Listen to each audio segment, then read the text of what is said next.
All right, everyone. Hello and welcome into the most inevitable video that I've ever made on this channel. We all knew that this was coming. It was just a matter of time, not a matter of if, but it has finally happened. Today is the day. The Minnesota Vikings have announced on social media that they are parting ways with defensive coordinator Ed Donatello. He's officially been fired today, January 19th, the day of our Lord. We are free. We are free of the scapegoat that has caused us so much misery, and everybody has gotten their way. It took a few days more than I think that we would have liked. I think that we wanted to see immediate action go into play after the disappointing loss to the New York Giants in the wild card round that ended the Vikings season. It was a very pathetic defensive performance by the Vikings, basically made Daniel Jones look like Joe Montana. And we would like to erase that from our memories as we would just the existence of Ed Donatello for at least right now. So that is the news of the day. It's finally happened, and I think we're all pretty excited. It's what we wanted, so it's good.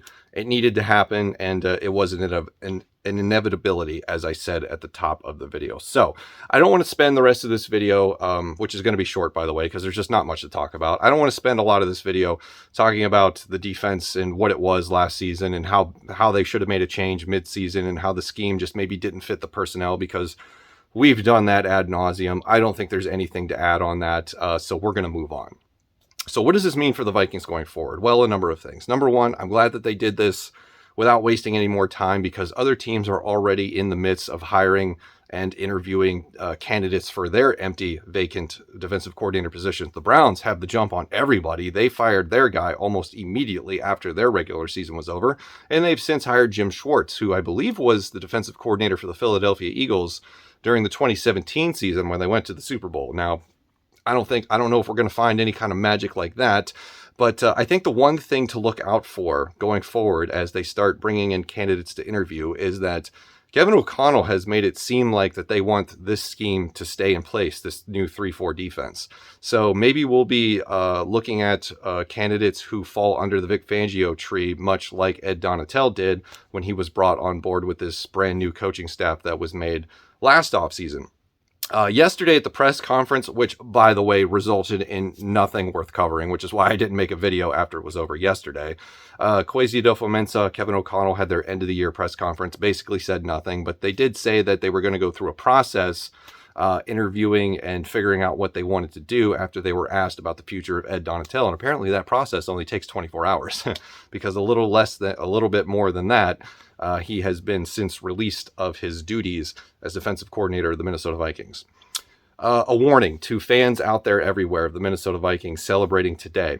Don't fall into the trap that this change is going to fix all of our problems defensively. It's just not. And if I could defend Ed Donatello for just a second, I know that's hard to do, but just for a second, he wasn't exactly coaching the greatest personnel, the greatest collection of defensive players that you could possibly amass, right? He had a lot of veterans that were a little long in the tooth, looked a little bit slower this year, and some of the younger guys couldn't really participate. Lewis Cine injured, Brian Asamoah missed a couple games.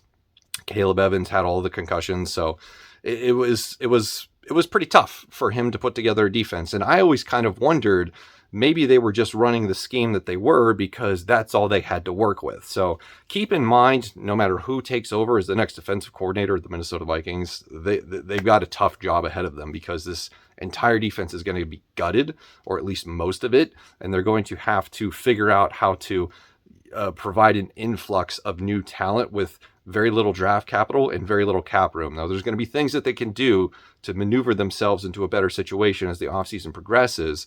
Kwesi Adofo-Mensah was asked about that in the press conference yesterday. You don't have a lot of draft picks. What are you going to do about the salary cap? And there are things that he can do to manipulate the situation to better his to put them in a better spot, so that they'll be able to get some more personnel in the building. There's going to be a lot more changes coming after this, especially on the defensive side of the ball. It'll be interesting to see what members of the defensive side coaching staff remain in place. But since O'Connell has kind of hinted that they want to keep the 3-4 scheme and they like that, I wouldn't be surprised if some of those folks were retained going into next season. So it'll just depend on who the next defensive coordinator is, and we'll go from there. So that is the news of the day. Ed Donatello has been fired.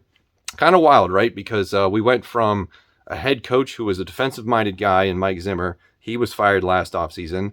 And then we hire an offensive-minded guy. Offense does great. Defense is just super terrible. Absolute dog shit. And he's fired. So we're 0 for 2 in the last 2 years, keeping our defensive coordinators, if you will, because Mike Zimmer was basically the defensive coordinator, no matter what you want to say about the co-defensive coordinators that they had last year in his son and I forget the other guy's name. It already escapes me. I've just put that regime out of my memory because I don't want to think about it anymore. So that's going to do it for me. Thank you all very much for watching. I will see you in the next one.